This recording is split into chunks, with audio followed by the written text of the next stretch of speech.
namaste to all of you. I welcome you all in today's session. Warm greetings to all of you. And this is the topic of the day is the drafting GST appeal.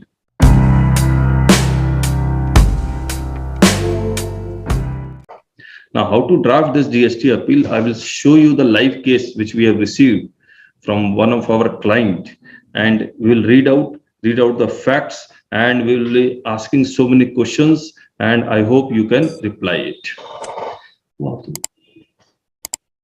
So let me first show you the notice.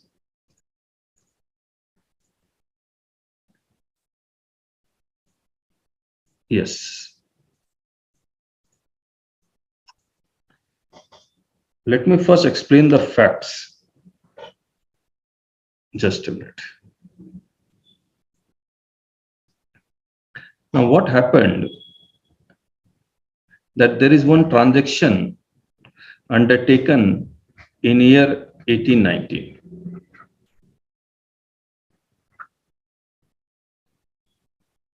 Here the transaction takes, the transaction takes place here in 1718.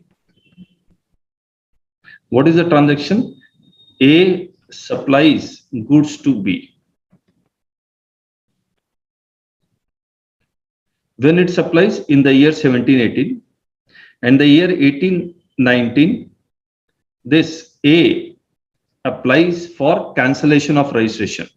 So here his registration is cancelled with effect from 1st June 2018. Therefore, these transactions are taking place before the registration is being cancelled. Now, down the line, the year they have this B party was issued SMT 10 notice saying that this A party registration has obtained his registration by means of fraud, willful misstatement or suppression of facts. Therefore, you are not eligible to avail the ITC. B is not eligible to avail the ITC. Why? Because A has obtained the registration by means of fraud, etc. Now they have been issued SMT 10, then DRC 01A, then DRC 01, and for each of the SMT 10, DRC 01, 1A and 1, a proper reply was made, and DRC 07, ultimately DRC 07 was issued, and the order was that you need to reverse the ITC. The case came to me when DRC 07 was issued. Now I want to ask you the questions. What will be your replies? आपको बोलना होगा. मैं आपको हिंदी में भी बता देता हूं. 17-18 में ट्रांजैक्शंस हुए थे. A to B.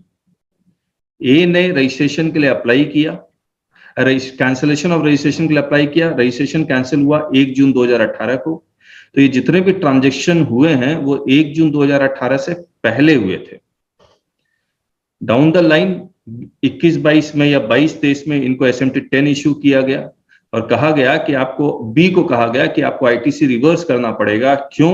क्योंकि ए ने रजिस्ट्रेशन फ्रॉड से लिया था.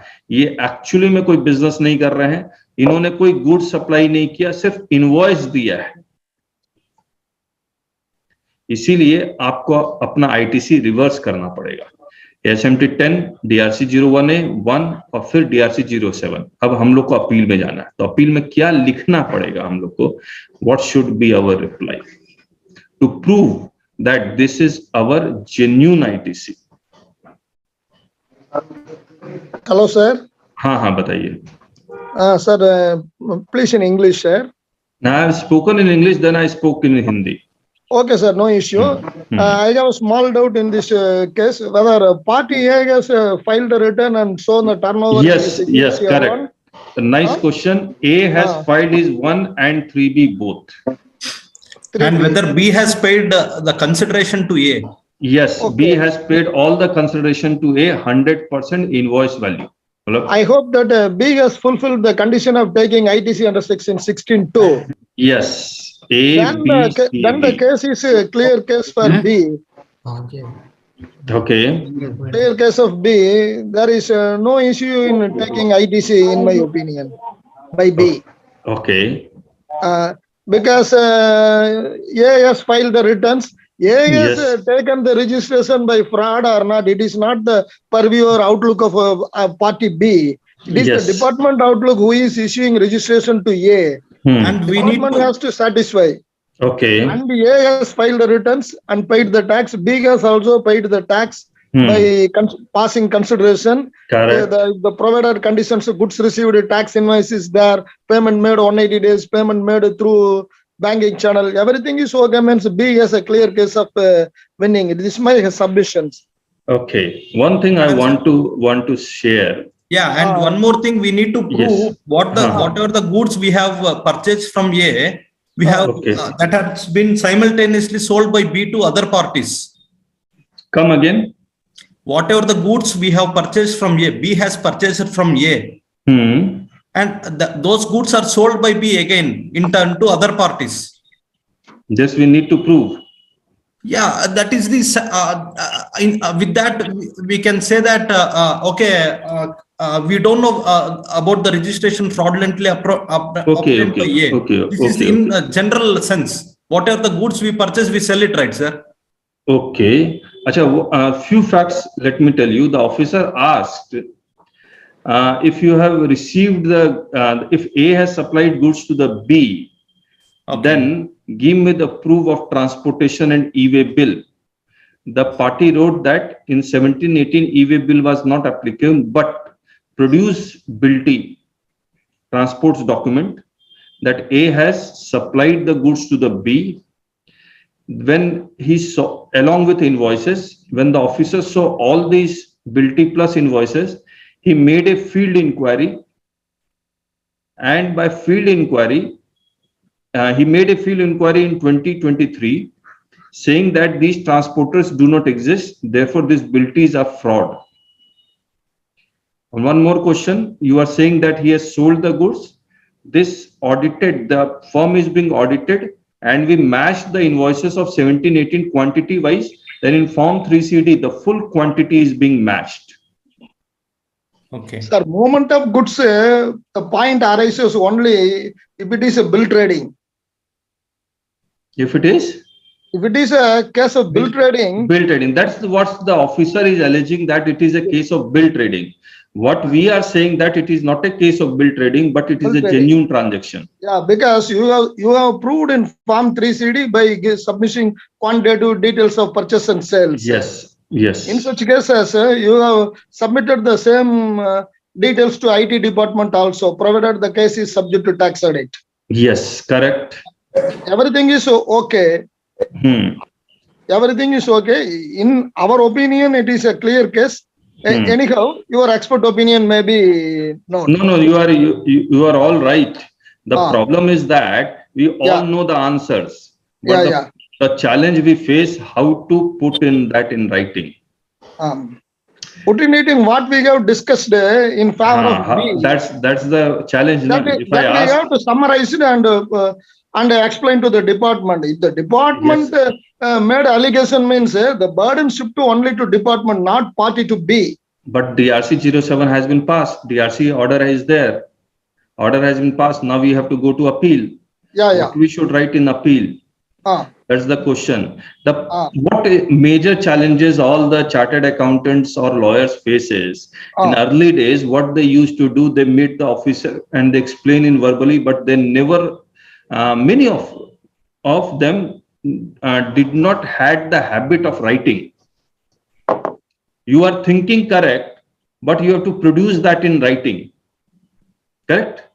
Then only it will serve in our appeal stage. Yes, yes. Now, how to put that? Officer blindly say he didn't turn up to my notice. Then I passed the best of judgment, DRC 7, etc. He simply told. Okay, let us read the order now. Correct? Yes, please. Let us read the order.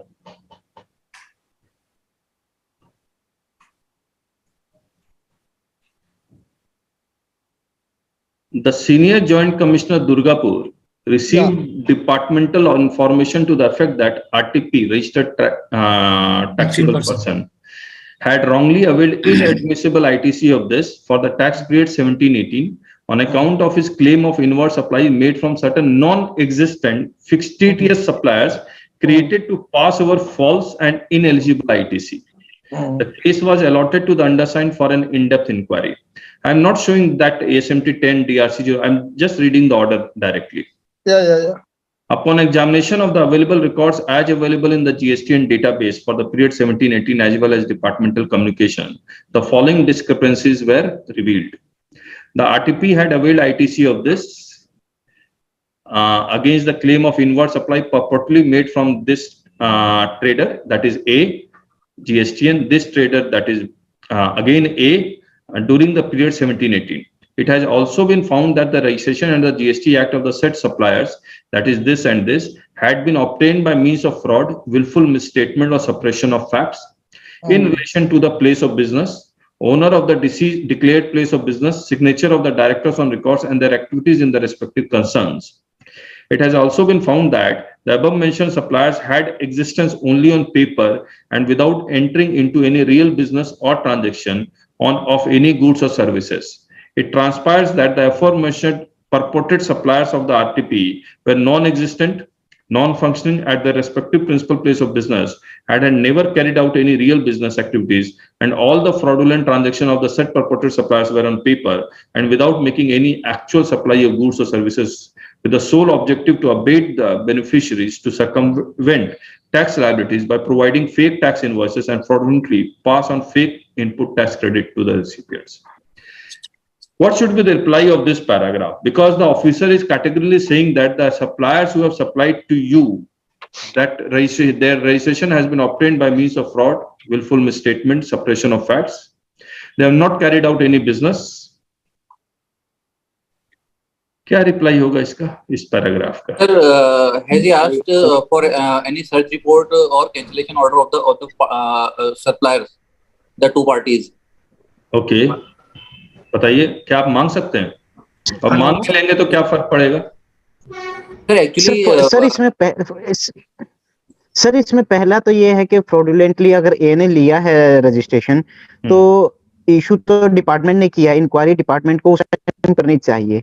Second चीज इसमें ये है कि इसमें just allegation लगाए गए हैं, अभी तक कोई एविडेंस नहीं दिया गया है डिपार्टमेंट की साइड से। एविडेंस है या नहीं, we can check only after we receive the search report and the final cancellation order.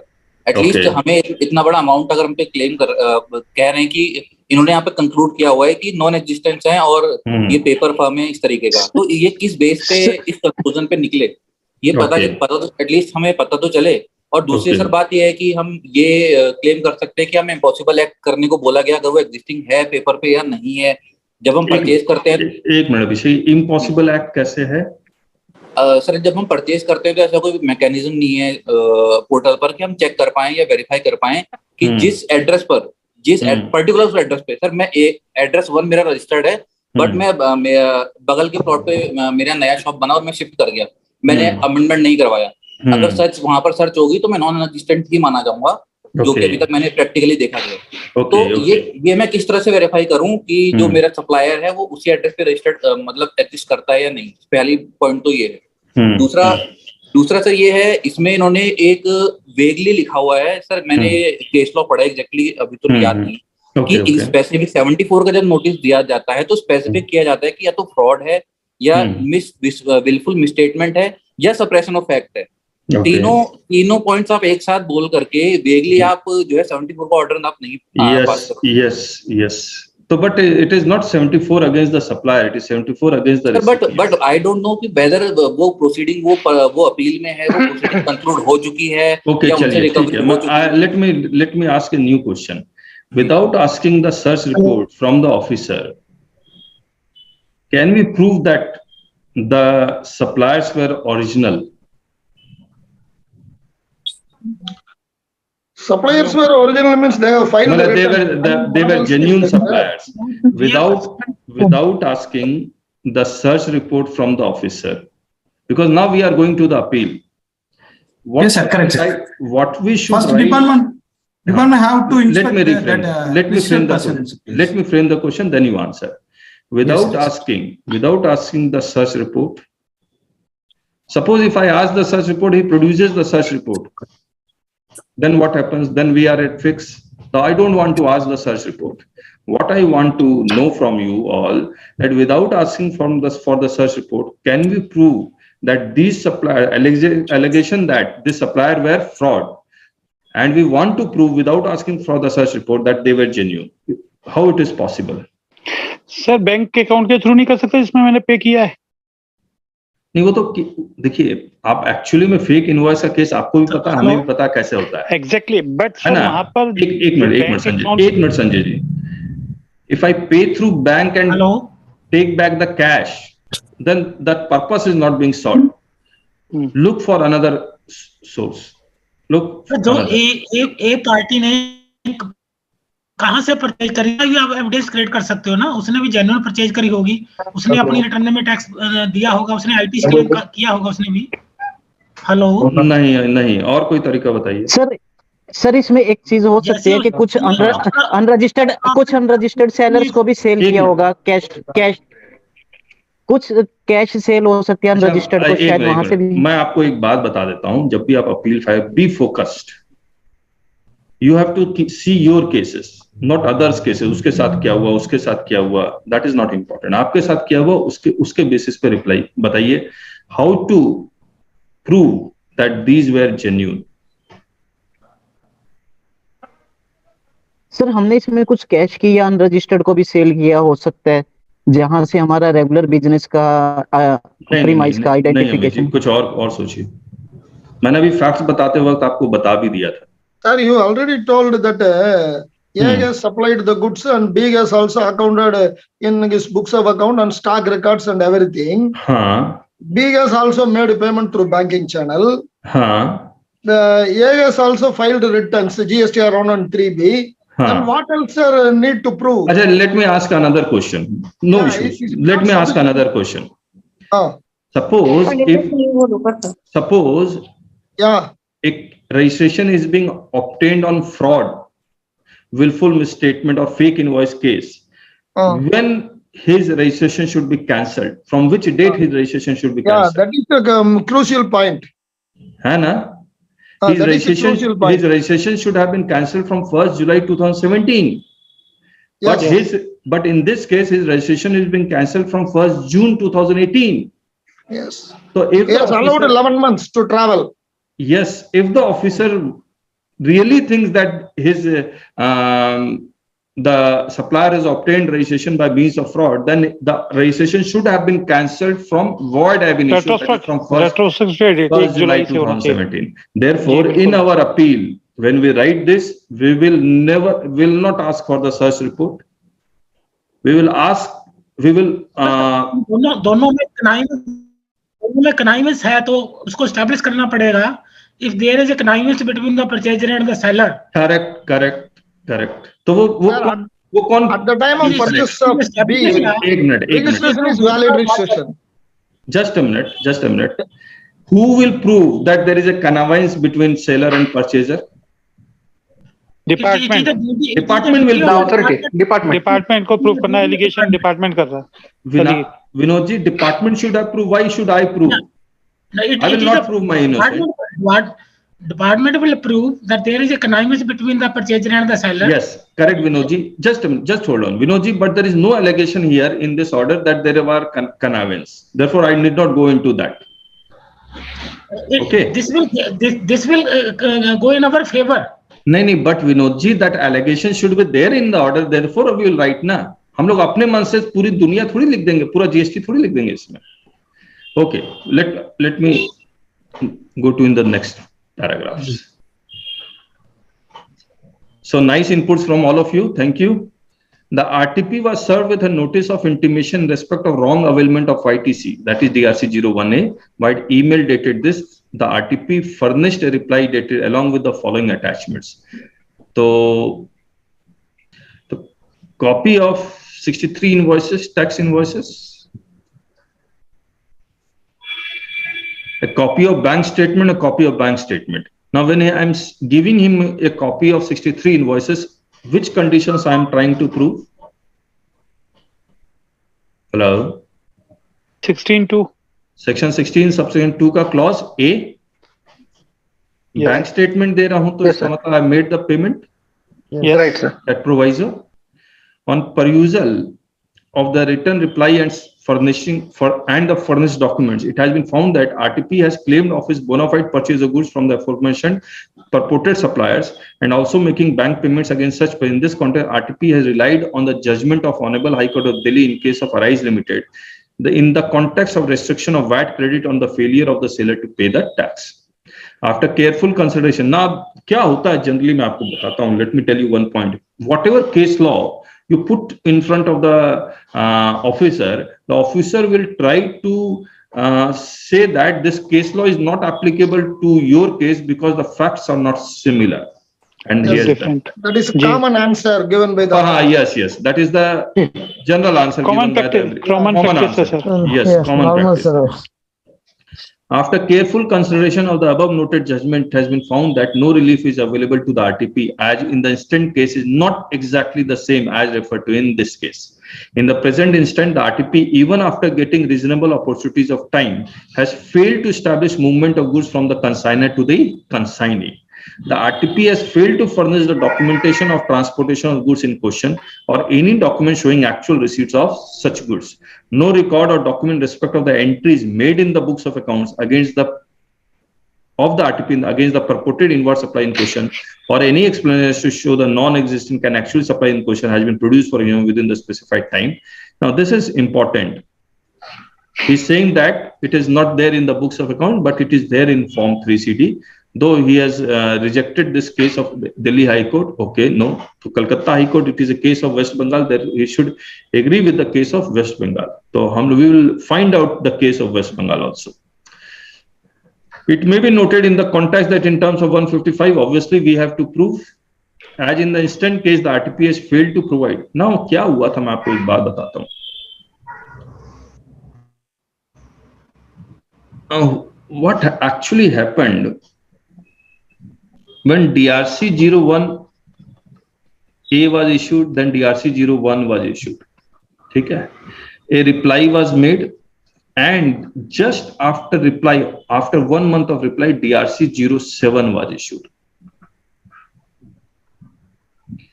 Don't you feel that between this and this, one reply was sent, another opportunity of being heard should have been given? Yes or no?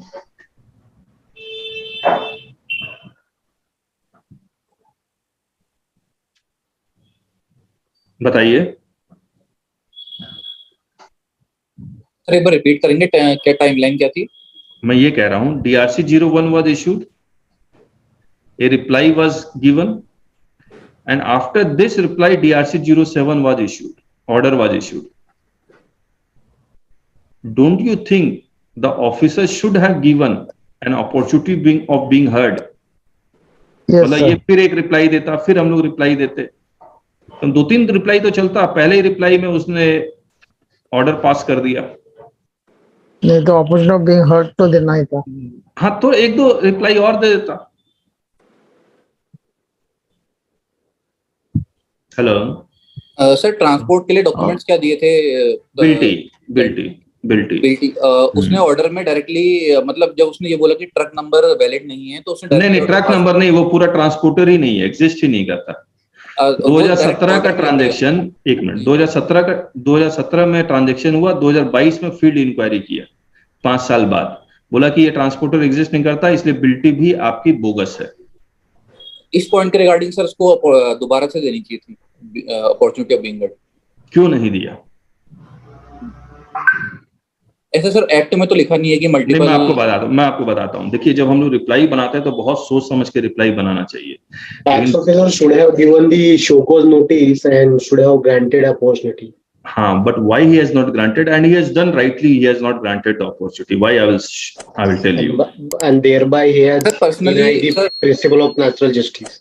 हाँ, मेरी बात समझिए एक बात. मैं आपको बता रहा हूँ कारण क्यों नहीं दिया. Reply letter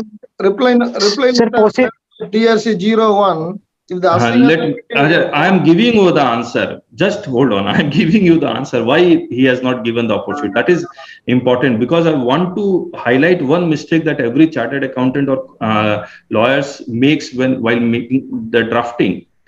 What this CA has done, he has quoted this section and said, yes, conclusively, I have discharged all my obligation of proving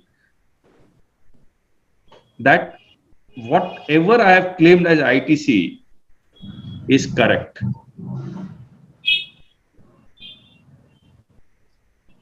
He has written that. When he has written that, and he has nowhere in the reply written that an opportunity of being heard should be granted. Had he written this line, then DRC 07 order would not have come.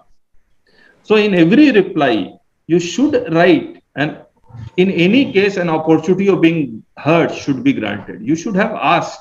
In 73 and 74, the categorically says, the law itself says, you have to ask for the opportunity of being heard.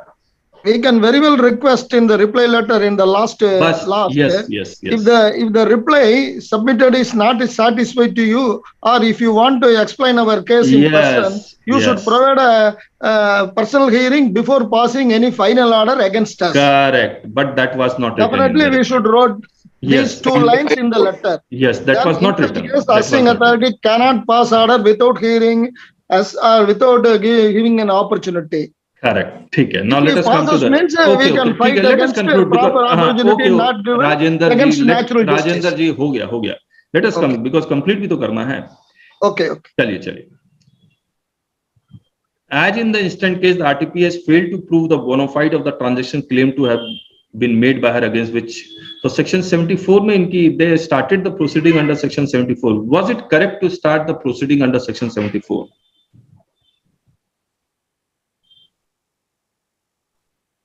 Yes or no? No, sir. Why?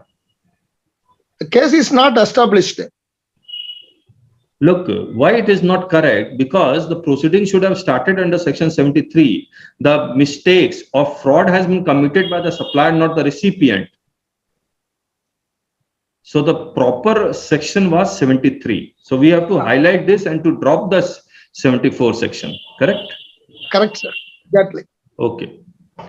And one case law which this is LGW Industries, same case law, but it rejected because again that the facts do not matches. Same, the transaction was undertaken before the cancellation, and therefore LGW Industries on the appeal, the High Court, West Bengal High Court allowed the claim of ITC. This was the case, but he rejected this also.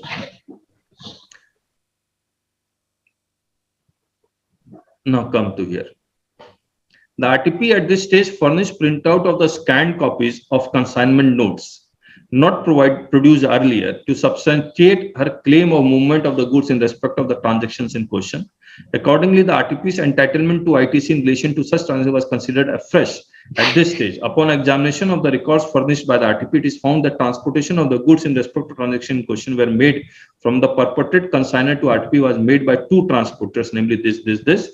However, field inquiry conducted to verify the bona fide existence of the purported transporters, as noted herein above, reveals that no business entities in the name of this exist at their respective declared addresses.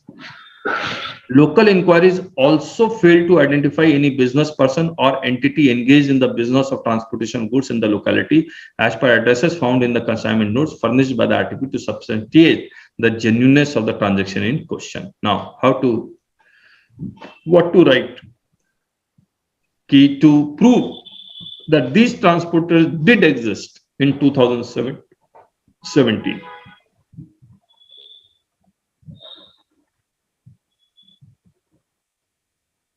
Tell me. Can we show the bank statement if a payment is made through check or electronic mode to that particular party? अच्छा, मतलब इसको जो payment किया है, okay, चलिए और कुछ? Sir, what about vehicle number? Vehicle number कोई बिल्टी था, बिल्टी में व्हीकल नंबर लिखा होता है क्या? आई थिंक सो सर, होगा अगर वेरीफाई करना है किस जैसे सर लिखा होता है, लिख देते हैं ना, लिखा होता है सर बिल्टी में। ठीक है, चलिए ठीक है। डेस्टिनेशन भी लिखी होती है कहाँ जा रहा है। तो चलिए व्हीकल नंबर दे देंगे तो उससे क्या प्रूफ होगा? सर अगर व्हीकल्स एग्जिस्ट करते हैं तो डजंट मैटर कि जो है पर्टिकुलर वो कैरियर है या नहीं। बहुत बार ऐसा होता है कि मतलब बिल्टी कोई और अपने हिसाब से काटता है और किसी कोई और व्हीकल में लोड करता है। एटलीस्ट हम व्हीकल का मूवमेंट, हमें जो करना है, व्हीकल तो जेन्युइन है हमारा, अनलेस की डिपार्टमेंट ये प्रूव कर दे कि व्हीकल ओनर ही मना कर दे कि मैं एक गुड्स कभी ले नहीं गया या इस कैरियर से मेरा कोई बिजनेस नहीं था कभी। सर बेसिकली ये सेम केस मेरे साथ एक रिपोर्ट हुआ था। ओके, मेरे पास 2000 प्रायर टू जीएसटी ये केस सेम मेरे साथ। अच्छा, बताइए। जिस पार्टी से मटेरियल लिया था वो बेसिकली एंट्री ऑपरेटर था, और उस एंट्री ऑपरेटर के यहाँ एंट्री ऑपरेटर क्या होता है? खाली वो बिल का काम करता है, जो बिल घुमाते हैं सर, एंट्री घुमाते हैं सर। अच्छा, एंट्री, ओके। तो बेसिकली वो एक्चुअली उसकी फैक्ट्री भी स्टैब्लिश करता था, लेकिन साथ के साथ वो एंट्री का भी काम करता था। तो ऐसे में मैंने उससे लगभग 2 करोड़ की परचेज की, और उसने बाई मिस्टेक क्या किया, अपने स्कूटर का नंबर व्हीकल नंबर में डाल दिया। अच्छा। अब यू सी कि अगर मैं उससे कुछ प्रीशियस आइटम ले रहा हूँ, तो यू सी कि 2 टन मटेरियल तो स्कूटर पे आएगा नहीं, और 2 टन मटेरियल स्कूटर से कितने राउंड करेगा। तो सेम केस मेरे साथ रिपोर्ट हुआ 2016 में। अच्छा। एंड इस केस को मैं ड्राफ्टिंग भेजूंगा आपकी, क्योंकि मैं ऑलरेडी इस केस को मेरे क्लाइंट के साथ में विन करके आया हूँ मैं, और ये मेरा जी। सो दैट मैं थोड़ा सा क्या लिखा आपने उसमें? अभी थोड़ा सा मैं अभी रिप्लाई नहीं करूँगा क्योंकि मैं ऑफिस। अच्छा। थोड़ी सी चीजों के लिए मैं बैकग्राउंड आपको बताऊंगा। इसमें बड़ा अच्छा केस डिजाइन किया है इस पे। तो पहले मैं सुन रहा था सबकी बातें, बहुत प्यारा केस डिजाइन था मेरा भी। ओके, प्लीज बताइएगा, शेयर कीजिएगा, सबको फायदा हो जाए। डन। ठीक है, ओके। और कौन क्या कहना चाह रहा है?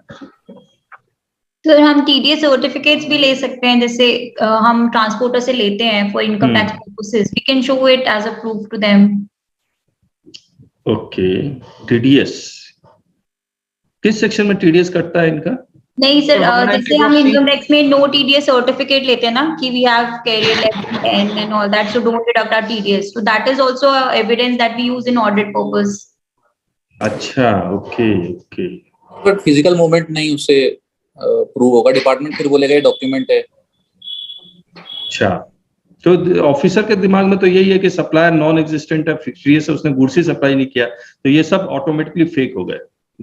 ऑफिसर के व्हीकल नंबर से आरटीओ ऑफिस से उसके ट्रांसपोर्ट एजेंसी का पता चल सकता है सर उसका व्हीकल नंबर से। ओके। व्हीकल नंबर से आरटीओ ऑफिस में जाओगे, उसकी ट्रांसपोर्ट एजेंसी जो है, तो अच्छा, डिटेल सारी निकल आएगी इसमें से, कौन से साल तक वो ट्रांसपोर्ट एजेंसी रही, कहाँ खत्म हुई। हाँ, और मैं आपको बता दूं ये ट्रांसपोर्ट एजेंसी वाकई में एग्जिस्ट करती थी, लेकिन आप लोग का अच्छा पॉइंट है कि व्हीकल नंबर से वो ट्रांसपोर्ट कैरियर एग्जिस्ट करता था, ये प्रूफ हो जाएगा। ठीक है, हो जाएगा। हाँ, क्योंकि उन्होंने बंद किया तो ट्रक बेचा तो होगा किसी को। ठीक बात है सर। और एक पॉइंट, अभी जो ट्रांसपोर्ट एजेंसी है वो भाड़े में भी गाड़ी ले सकता है ना सर, ऐसा नहीं कि खुद का गाड़ी। हाँ, भाड़े में भी ले सकता है। यस, हाँ, वो भी तो पॉइंट देखना पड़ेगा ना सर। यस, कोई एक तो ट्रक होगा, चलिए सारे भाड़े में नहीं होगा, कोई एक तो होगा। ठीक है, थैंक यू। और किसी को कुछ कहना है? सर आपका 9 लाख का आईटीसी है, तो ये आपकी 50 लाख के करीब की ट्रांजैक्शन होगी, तो ये तो ऐसा हो नहीं सकता, मतलब कोई और ट्रांसपोर्टर से उसने हायर किया हो। नहीं, छोटे ट्रांजैक्शंस बहुत हुए हैं, 63 इनवॉइसेस है, तो उसकी ट्रांसपोर्ट एजेंसी होगी, उसकी एग्जिस्ट करती होगी उस टाइम पे, तो we can inquire from the RTO office. चलिए ठीक है, ये सब मेरे पास कुछ भी नहीं है, अब कैसे प्रूव करें? आपने जितना भी बोला वो सब कुछ नहीं है मेरे पास। अब जैसे बिल्टी तो आपके पास है ना, उसके व्हीकल नंबर लिखा हुआ उसके ऊपर, बस इतना ही है, इसके अलावा कुछ नहीं है। व्हीकल नंबर से मुझे ये फील्ड इंक्वायरी के ऊपर क्वेश्चन करना है, ये फील्ड इंक्वायरी गलत हुई है। फील्ड इंक्वायरी उन्होंने जो फेक किया है उनको आपने उसको रिबट करना है। हाँ, उसी को रिबट करना, करेक्ट। क्या लिखे हैं इसमें? मतलब ये बंद हो सकता है बिजनेस, क्या दिक्कत है? क्योंकि उसने 5 साल बाद करी है, तो आप ये एक ऐसी फील्ड इंक्वायरी कर सकते हो, आप उसे जो उसके और को ट्रांसपोर्टर है उनसे पता कर सकते हो, व्हीकल नंबर से लिख तो रहे हैं वो, दे हैव, मतलब अगल बगल उन्होंने पूछा है खैर मैं आपको बता दूं, हम लोग अभी रिप्लाई पढ़ेंगे। हमने ये लिखा कि during the Covid period many businesses were close down and this business also close down. इस तरह का हम लोग रिप्लाई बना रहे हैं। सर अगर वो एग्जिस्ट करता भी तो इससे ये वेरीफाई हो जाता है कि ट्रांजैक्शंस हुई हैं, कंक्लूजन गलत है। मेरे ख्याल में ये आपका उसकी जो रिपोर्ट है रिबट नहीं होगी इस रिप्लाई से, ये तो जनरल रिप्लाई होगा ना सर ये तो। अच्छा ठीक है, अभी रिप्लाई देखते हैं, रिप्लाई देखते हैं फिर बात करते हैं आप लोग से। जी जी जी जी। ऑर्डर तो ऑब्वियसली इन्होंने 7 रिवर्स करवाया, पेनल्टी लगा रहे हैं, इंटरेस्ट लगा रहे हैं, तो ये कितना 10-12 लाख रुपए तो 13 लाख रुपए समथिंग बना दिया। ठीक है, अब मैं आपको रिप्लाई दिखाता हूँ। देखिए जब आप लोग रिप्लाई बनाते हैं ऑफिसर्स के लिए तो ऑब्वियसली इतना ध्यान नहीं रखते, but when you go to appeal तो फॉन्ट बड़ा कर दीजिए, 2 सेंटेंस के बीच में लाइंस बड़ी कर दीजिए इस तरह से, और statement of facts, grounds of appeal, prayer, इस तरह के मतलब प्रॉपर रिप्लाई होनी चाहिए, प्रॉपर प्रेजेंटेशन के साथ होनी चाहिए। तो ये बिल्कुल that the appellant is that who is the sole proprietor whose principal this in short, तो वेस्ट बंगाल क्योंकि ये स्टेट जुरिसडिक्शन में, therefore we wrote west Bengal, central jurisdiction होता तो सेंट्रल जीएसटी लिखते हैं। In short, GST acts having GSTN hereinafter called appellant. The aforesaid firm is engaged in the manufacture and supplies of refractories bricks. That the aforesaid firm received a general communication with that communication where the sections were not mentioned. Hello. Dated on its registered email ID. Please mute कर लीजिए। Seeking clarification about irregular ITC availed for the period 17-18 from the 2 firms, and will call these 2 firms as suppliers. The allegation is that the said irregular and inadmissible input tax credit has been availed on the strength of tax invoices issued by a registered person who has been found non-existent and not to be conducting any business from a place for which registration has been obtained and whose registration under this has been cancelled. As such, the irregular ITC availed to the tune of this further is not admissible under the provisions of this. It is important to note that the aforesaid email does not specify under which provisions of GST Act this communication is being sent, which is an essential legal requirement which makes the communication a invalid notice. देखिए यहाँ पर आपसे पढ़ के पता लगा कि गलत कर दिया हमने, which makes it a invalid notice. इसको ठीक करेंगे। अभी अपील में अभी जाना है, गया नहीं है। That by not stating under which provisions of GST Act this communication was issued, the appellant was not able to identify the proper officer and hence could not ascertain the functional jurisdiction of such proper officer. तो जो पहला notice आया था email, उसमें section ही नहीं लिखा हुआ था, तो उस ग्राउंड को लेके हम लोग पूरे के पूरे इस DRC 07 को भी क्वैश करवा सकते हैं। That in spite of the fact that the said email was an invalid notice, the appellant submitted its reply via email dated this, stating on the date of transaction, the registration of the said suppliers were active and valid and that all payments were made through banking channel. तो email का reply दिया गया, और वो line बनानी बहुत जरूरी है, chain बनाना बहुत जरूरी है, कब क्या हुआ। The appellant also quoted a case of this in which Supreme Court upheld the order of Delhi High Court that ITC cannot be denied on the failure of the seller to pay the tax, implying that genuine purchaser cannot be punished for the fault of guilty seller.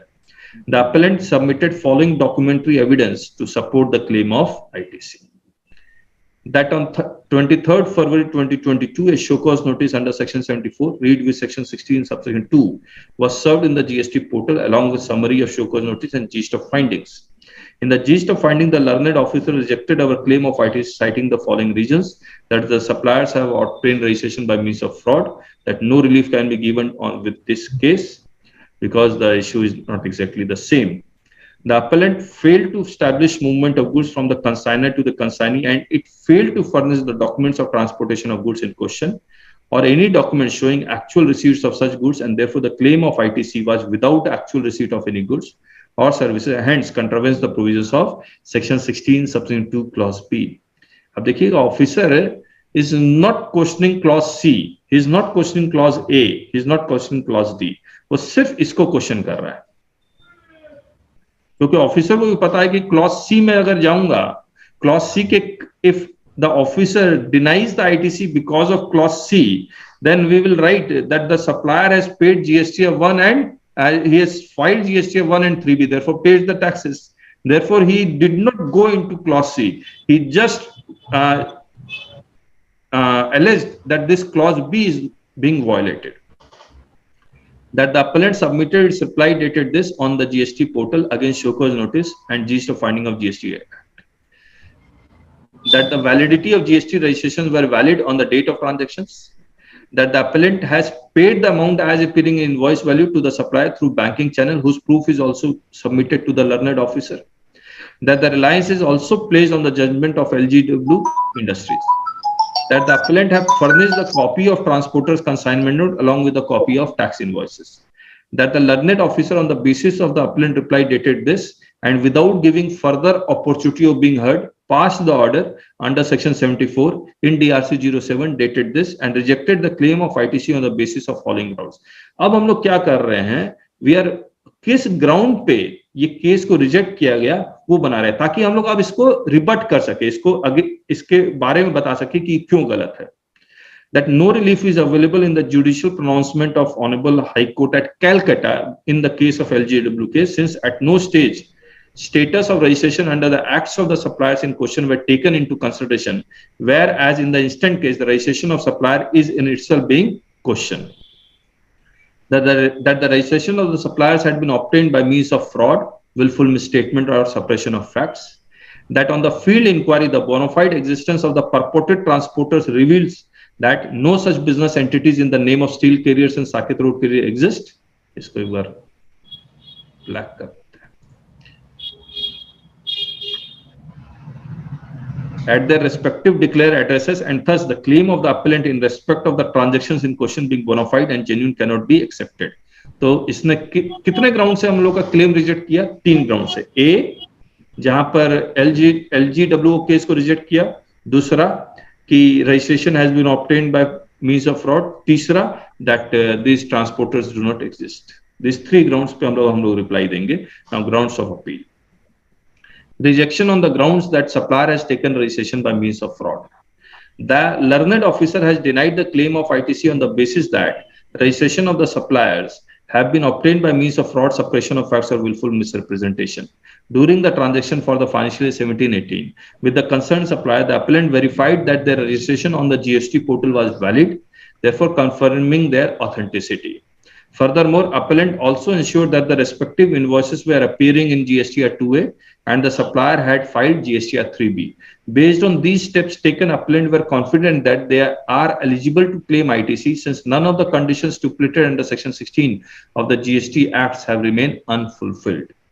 That the GST portal has not placed any other information on the public domain from where can or could ascertain any other details of the supplier, especially the manner of obtaining registration, and therefore appellant have taken all reasonable steps as a recipient which were in their control.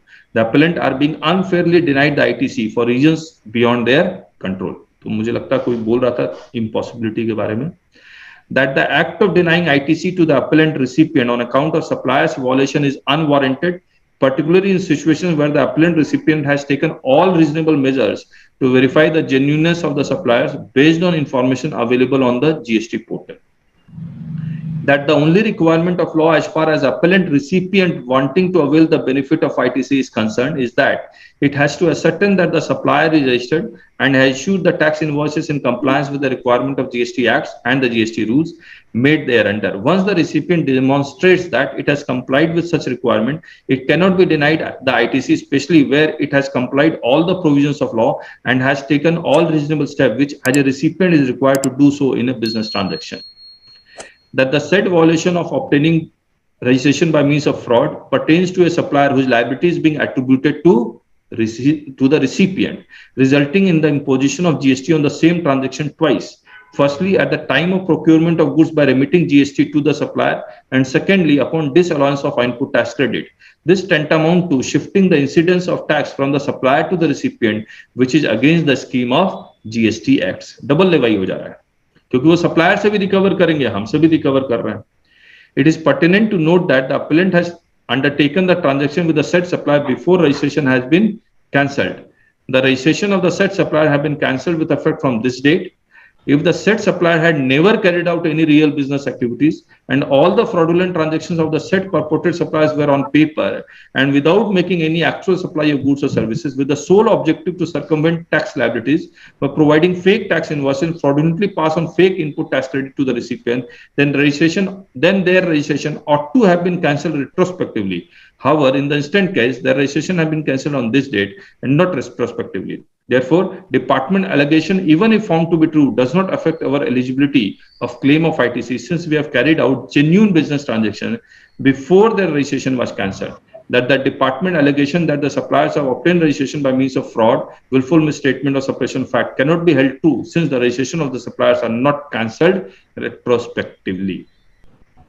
That the appellants have placed reliance upon this, it was held that if it is found upon considering the relevant documents that all the purchases and transactions in question are genuine and supported by valid documents and transactions in question were made before the cancellation of registration of those suppliers, and after taking into consideration the judgment of Supreme Courts and various High Courts, which have been referred in this order, and in that event, the petitioner shall be given the benefit of input tax credit in question. Rejection of bilty as an evidence. The bilty submitted by the appellant, which was valid and accompanied the delivery of goods purchased from the said supplier, was rejected by the learned officer, citing that transporter's business did not exist. It is relevant to mention that the transaction in question was carried out during the financial year 17-18, and a field inquiry was conducted by the learned officer during the financial year 2023, which is after a gap of 5 years, a period during which several businesses were forced to shut down due to the intermittent COVID pandemic. Had the inquiry been conducted within a gap of 1 or 2 years, the outcome of the investigation would have been different. The rejection of the bilty as evidence of proof of receipt of goods by the learned officer is not deemed appropriate and lawful. We are reproducing the data of closure of business due to COVID for your kind perusal. तो ये data हमने produce कर दिया. That in the audited books of accounts for the financial year 17-18, all the receipt of goods are duly recorded both in value and in quantity terms. Annexure 4 में हम लोग attach कर देंगे. लेकिन आप लोग का point valid है. मैं इसको एक बार inquiry करूंगा अपने client से कि कोई truck number जो इनके नाम पे खरीदा हुआ है किसी sole proprietor के नाम पे, तो वो अगर दे सकते हैं तो obviously we can attach that. Now, मुझे एक बात बताइए आप. अच्छा पहले ये पढ़ लेते हैं. Dropping of show cause notice under section 74. In legal jurisprudence, the liability can be fastened on a person who either acts fraudulently or has been a party to the collusion or connivance with the offender. However, law nowhere envisages imposing any penalty either directly or vicariously where a person is not connected with such an event or an act. Law cannot envisage an almost impossible eventuality. The onus upon the taxpayers get discharge and production of all relevant documents pertaining to the provisions of section 16 and not thereafter to substantiate its truthfulness by running from pillar to post to collect the material for its authenticity. In the absence of any malified intention, connivance or wrongful association of the taxpayer with the said suppliers, no liability can be imposed on the principle of vicarious liability.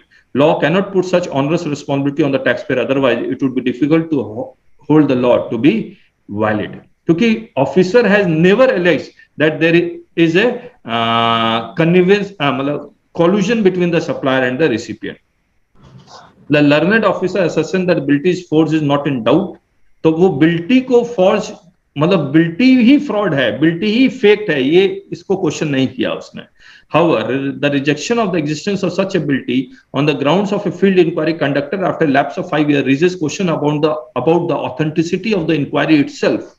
The learned officer cannot presume that the transporter's non-existence at present implies that they never conducted business or did not exist for the past 5 or several years.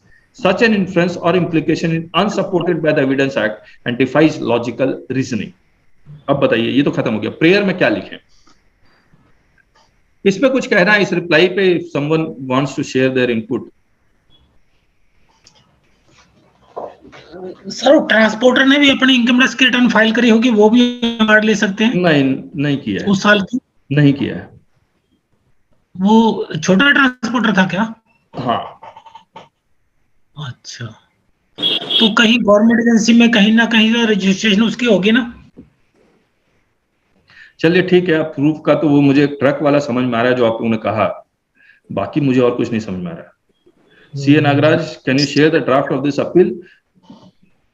Sir थोड़ी सी मेहनत की जा सकती है, but उसमें toll tax को भी कंसीडर किया जा सकता है, मूवमेंट ऑफ गुड्स. चलिए, जो अगेन इम्पॉसिबल है. नागराज जी, we will share because we have come out with a book.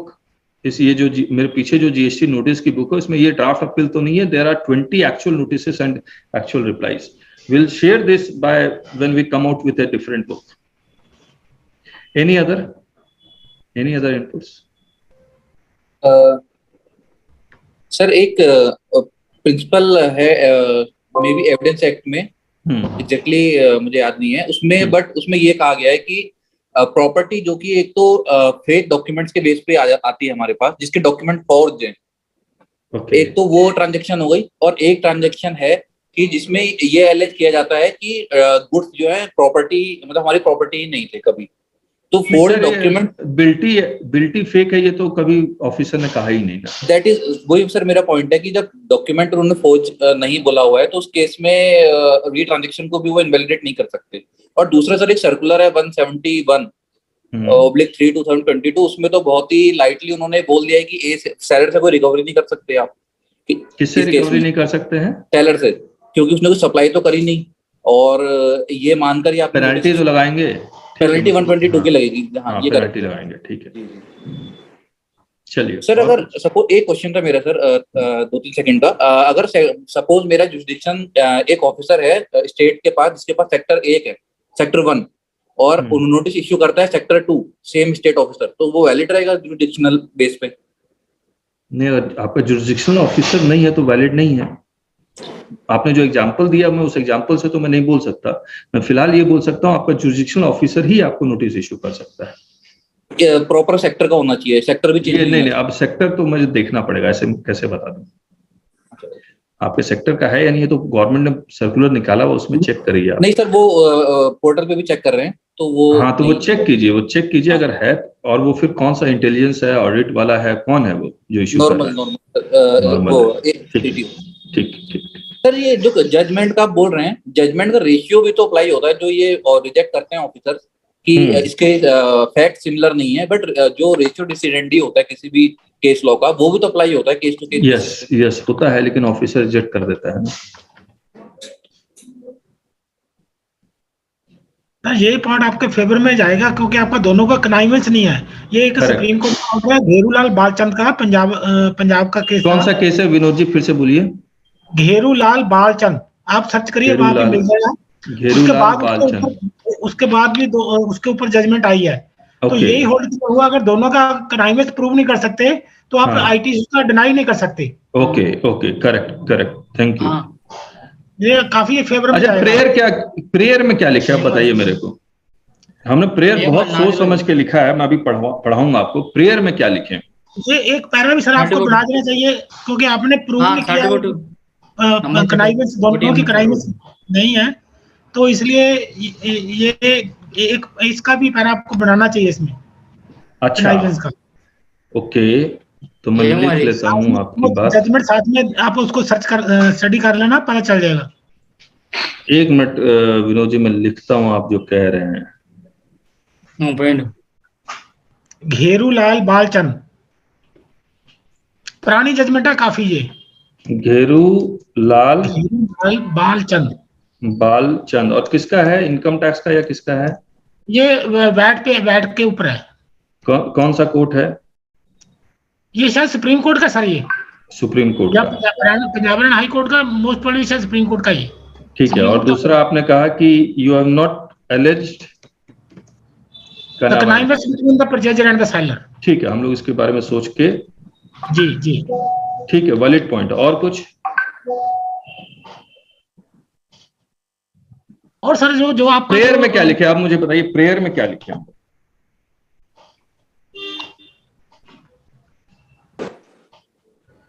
Order request. Prayer में सर, प्रेयर के अंदर ये जरूर लिखना चाहिए कि जो भी हमारे सारे जेन्युइन डायरेक्शन है. दिव्या अग्रवाल पूछ रही है कि हाँ, yes will share your case. हाँ संजय जी बोलिए. सर मेरा इसमें यह है कि प्रेयर में कि जो लगाया गया विदाउट प्रिजम्पशन बेस है, प्रॉपर उस पर इंक्वायरी नहीं की गई है, तो इस ऑर्डर को कैच करते हुए मेरे उसको प्रॉपर वो दी जाए. मानता है. देखिए, मैं आपको एक बात बताता हूं, ITC को मैं आपको थोड़ा सा फैक्ट समझिए. ये स्टेट जुरिसडिक्शन का है, स्टेट जुरिसडिक्शन का है, और कमिश्नर अपील भी स्टेट का होगा.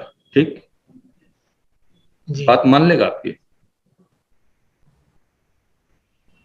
देखो हम तो होप से ऐसे चलते सर हैं, सर बिल्कुल मानेगा जब मैं डॉक्यूमेंट आपको बता, देखिए मैं आपको प्रेयर पढ़ा देता हूँ, फिर आप बताइएगा हमने प्रेयर जी। ठीक लिखा या नहीं लिखा। प्रेयर पढ़ते हैं, जी क्योंकि हमें डर है कि वो कुछ हमारी बात नहीं मानेगा, हमें आईटीसी नहीं देगा, क्योंकि उनके पास पुख्ता सबूत अगर है कि यस वाकई में वो जो सप्लायर्स थे दे वर फ्रॉड, वो हमें आईटीसी कभी नहीं देगा, याद रखिएगा इस चीज को। अब प्रेयर में देखिए हम लोग क्या लिख रहे हैं, that the appellant respectfully requests that the appellant authority allows the claim of ITC as it satisfies all the conditions specified in section 16 of GST Act and drop the proceeding under section 74 and allow the claim of ITC। ये जो आप कह रहे हैं वो हमने लिखा है, लेकिन दूसरा पेरा और लिखा है that if the appellant authority disallows the claim of ITC then it respectfully requests that the proceeding is being initiated under section 70 proceeding is being initiated under section 73 and not under section 74 as the failure is on the part of the suppliers and there is no failure on the part of the appellant। हम कम से कम इसकी penalty तो खत्म करवा दें। Sir supplier का क्या fail रहा है इसमें कि सप्लायर फ्रॉड है? फ्रॉड तो वो कहते हैं ना, हम तो नहीं कहते ना सर, वो कहते हैं। वही कह रहे हैं ना, तो इसीलिए हमारे यहाँ हमारे अगेंस्ट में आप 73 कीजिए, 74 मत कीजिए। जी जी राइट। सर इसमें आप ऐड कर सकते हैं कि क्योंकि कॉन्वेंस ऐड नहीं प्रूव नहीं हुई है इसलिए 73 में करनी चाहिए, और जो भी आपके केस लॉज हैं वो कोट कर सकते हैं। एक्सीलेंट, ठीक है, यहाँ पर हम लोग लिख सकते हैं since there is no conveyance established, no allegation of conveyance, therefore 73 should be there. Excellent, ठीक है डन। अगर आप जजमेंट देखोगे ना आपको क्लियर हो जाएगा कन्वेंस वाला दोनों का। ठीक है, मैं वो जजमेंट ढूंढ लेता हूँ, अगर आपके पास है तो आप हमें भेज भी दीजिएगा। कोई बात नहीं सर, मैं ढूंढ के मैं मतलब देख लूंगा सर इसको। चलिए थैंक यू सो मच। अब जी kindly share the case list please. Look, let me tell you one thing. We have every case laws here. We are in the process of relaunching our website masterlearnings.com. If you go to that website masterlearnings.com, all judgments are there here. You click in this judgment, you go to High Court, Supreme Court. Then you come to GST ITC. You can read this judgment of Quest Merchandising.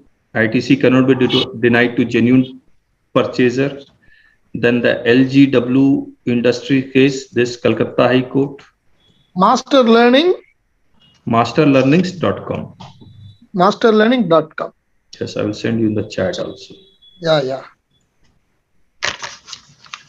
Oh, just a minute to everyone in the meeting. So we will be relaunching this website again. It will be a beautiful website which you can access it. What we do, whatever resources we find is interesting, then we upload it here, and every case law is first read by me and then uploaded here. Okay. If I don't read it, I will not upload it. Good habit, sir. Good habit. Because I don't, I wanted this for my knowledge. So when I will able to increase, when I am able to increase my knowledge, then only I will be able to increase your knowledge. Yeah, right. Good habit, sir.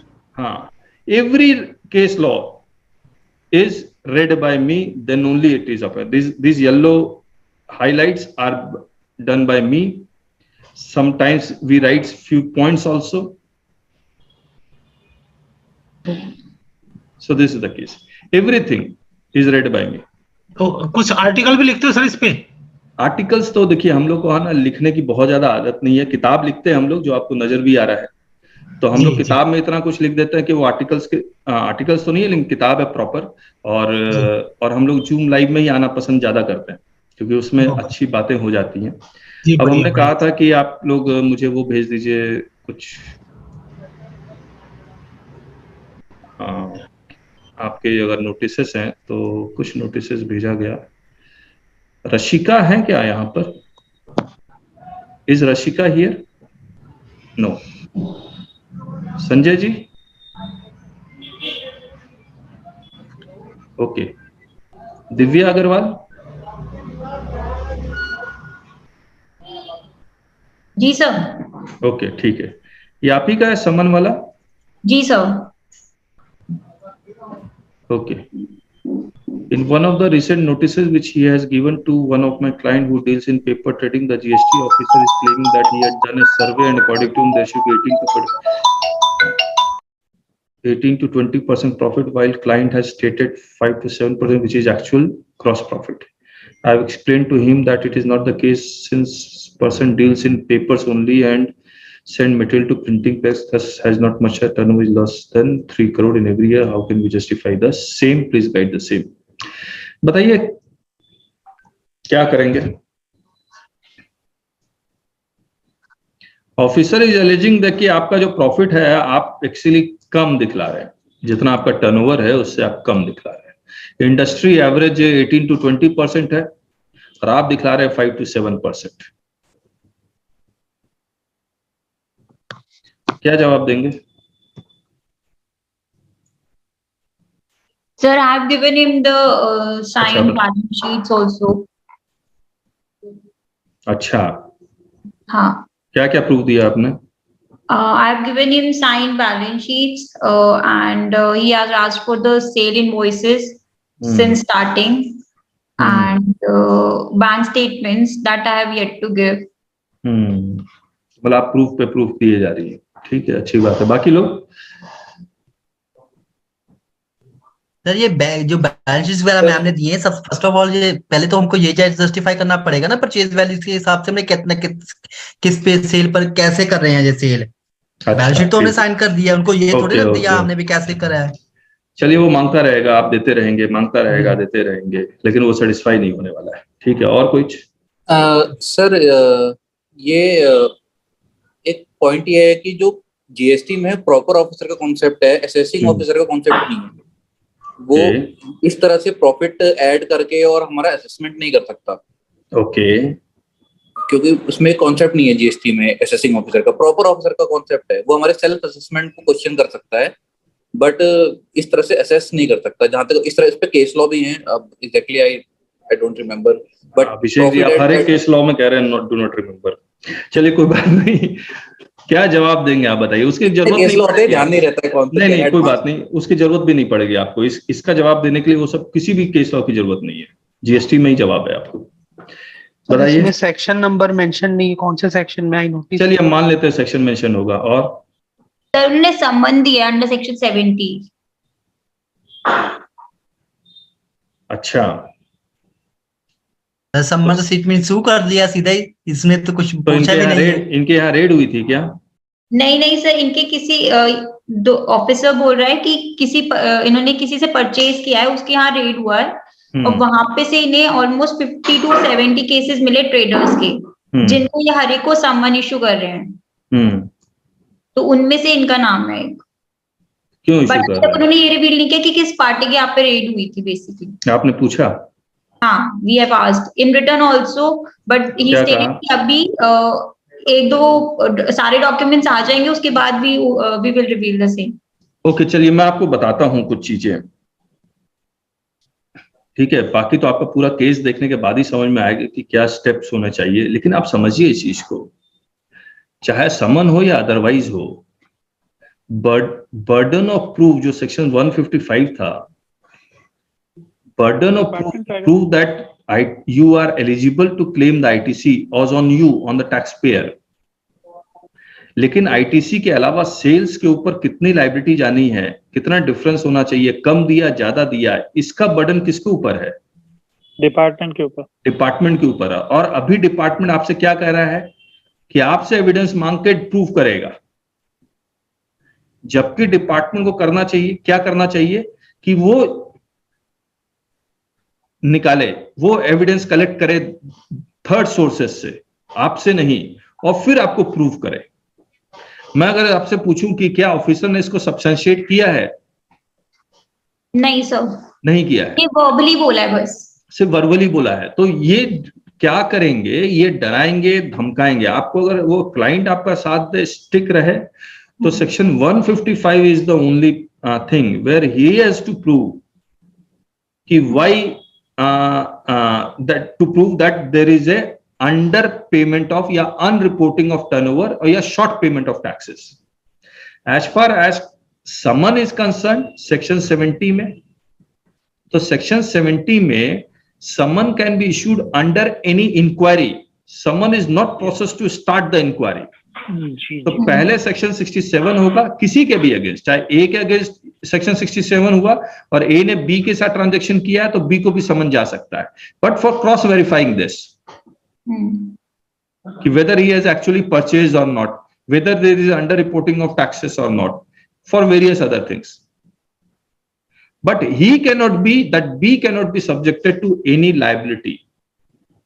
तो ये सब देखना पड़ेगा, तभी पूरा proper जवाब दे पाएंगे आपको। क्या सर इसमें एक छोटी सी चीज पूछूं मैं? हाँ पूछिए ना सर। सम्मन जिस पार्टी के यहाँ सर्वे हुआ उसका ज्यूरिडिक्शनल अफसर तो इनको भेज सकता है, इनका ज्यूरिडिक्शनल अफसर इनको डायरेक्ट सर्वे नहीं भेज सकता सम्मन सर।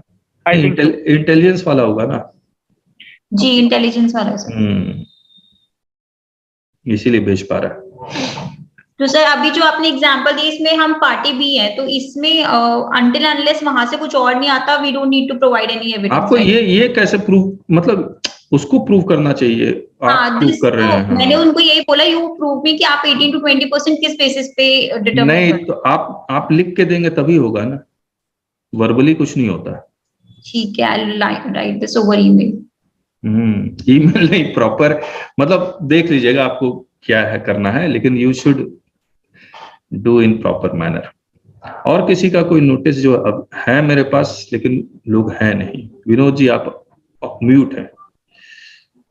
इसमें एक मंथ वाइज आपका जो जितनी सेल हुई है कुछ बिल पिकअप करके उनका जीपी रेट निकाल सकते हो। हमारा देखो ये मंथ वाइज इसका जीपी रेट इतना है, इस मंथ में इतना है, इस मंथ में इतना है। Vinod ji, this is not the point. Point is that why she should prove that party should prove that whether there is unreporting of tax. वो तो उसको प्रूव करना है। तो नेक्स्ट स्टेप हो जाएगा इसका। नहीं, वो ऑफिसर क्या मानेगा। चलिए, और किसी का कोई सवाल है तो पूछिए। वीडियो ऑन कर लीजिए आप लोग सब, एक बार वीडियो ऑन कर लीजिए प्लीज।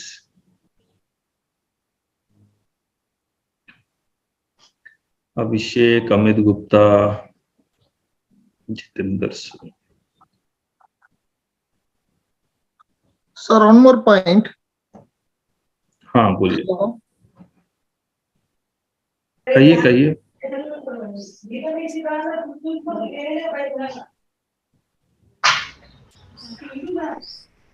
कौन पूछ रहा था, पूछिए।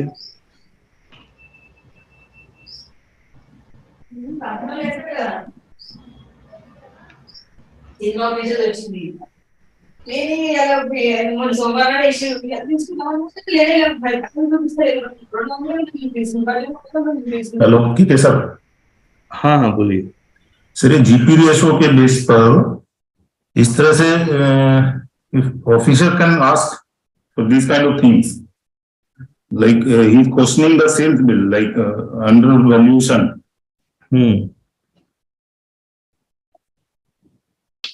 कौन से नोटिस भेज के? ये जो सम्मन वाला जो अभी दिव्या जी का बताया।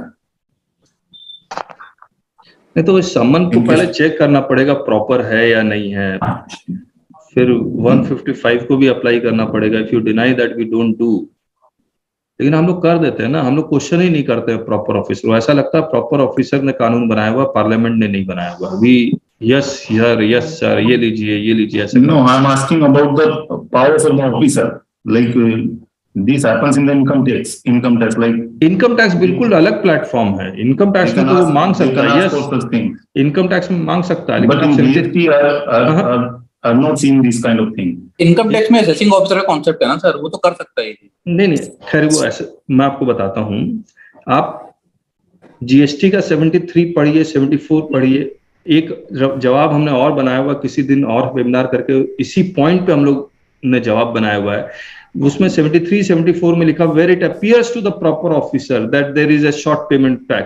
Now what is the meaning of where it appears to the proper officer? Section 73, 74 के नोटिस में क्या होता है कि they will also give the amount of tax liability. तो वो कब पॉसिबल है? जब उसको पहले से उसके पास एविडेंस है, तभी पॉसिबल है ना। तो where it appears to the proper officer falls in the border line of reason to believe. तो इसको चीज को समझिए। और कोई सवाल?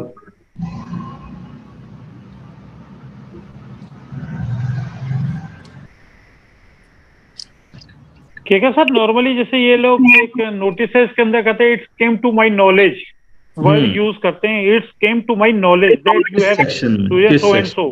किस सेक्शन में? नॉर्मली सर जैसे एसएमडी 10 के अंदर देते हैं या सर 129 के अंदर देते नहीं, हैं। आप सेक्शन के अकॉर्डिंग फिर उसको 129 में नहीं सर, मेरा क्वेश्चन ये इसके अंदर ये है कि नॉर्मली ये कहते हैं, तो हम लोग इसमें सिंपली इनसे ये चैलेंज करते हैं कि आपको कहाँ से पता लगा, या तो आप हमें प्रोवाइड तो करिए, क्रॉस हमें करने का मौका तो दीजिए। खैर 155 ही कोट कर दीजिए, बेटर है जी। चलिए, सर प्रैक्टिकली तो डिपार्टमेंट वाले को डॉक्यूमेंट्स देने ही पड़ते हैं ना, हम उनको एक्ट के कॉरस्पॉन्डिंगली जो मर्जी दे, वो इन्वाइट हो जाते हैं, फिर वो कई चीजें ऐसी डिस्कस करने लग जाते हैं जो उन रिकॉर्ड्स लाना भी बड़ा मुश्किल हो जाता है। वो इसलिए होता है क्योंकि आप ऑफिसर से मिलते हैं, आप ऑफिसर से मिलना छोड़ दीजिए, फिर क्लाइंट के पास आ जाते हैं, वो क्लाइंट वो आपको मैनेज करना, वो क्लाइंट आपके ऊपर कितना विश्वास करता है वो आपके ऊपर डिपेंड करता है।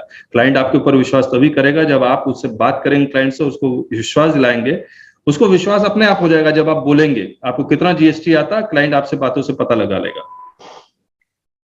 क्लाइंट प्रोफेशनल ज्यादा है, वो क्लाइंट भाग जाता है। हाँ जी, क्लाइंट कम है, प्रोफेशनल ज्यादा है, वो क्लाइंट भाग जाता है। खैर ये तो आप लोगों का कॉल है, आप कैसे हैंडल करते हैं। सर बात भागने की नहीं है, प्रैक्टिकली स्पीकिंग आप कोई भी बिजनेस करिए, विल से कि सुनिए, let us come to the GST, will let us discuss the GST. Hello sir.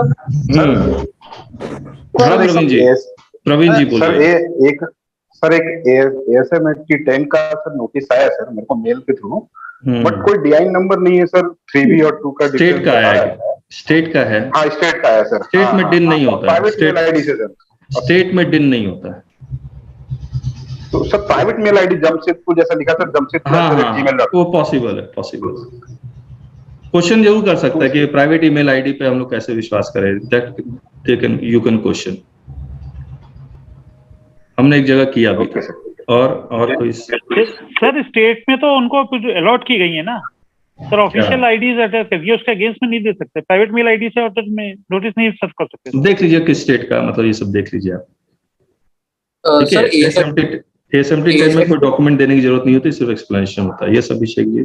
Sir ASMT 10 अगर पोर्टल पे सर्व नहीं हो रहा है तो क्या वो वैलिड है? अगर हाँ वैलिड है। बट सर उसमें जीएसटी में प्रॉपर एक चैनल है कि आप ASMT 10 आएगा, आप ASMT 11 में रिप्लाई करेंगे। नहीं खैर, आप जहां वर्ड इलेक्ट्रॉनिकली लिखा हुआ वही पोर्टल पे आएगा, जहां वर्ड इलेक्ट्रॉनिकली नहीं लिखा हुआ वो ईमेल पे भी आ सकता है, स्क्रिप्ट पोस्ट पे भी आ सकता है। Hello sir. एक बार हाँ हेलो। हाँ बोलिए। Sir in some cases client either omit e-invoice or e-way bill. अच्छा।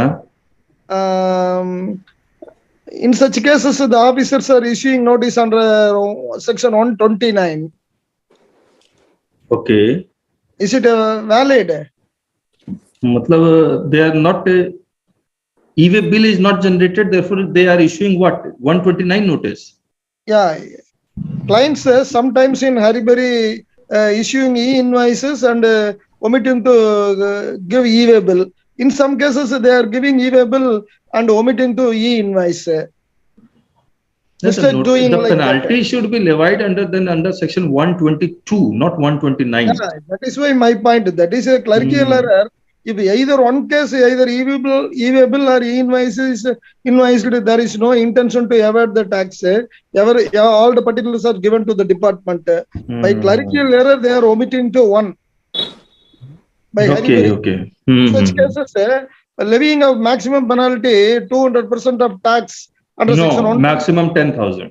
Maximum 10,000. They are levying 129 under section 129. You need 200% they are levying. Is it valid? Is not.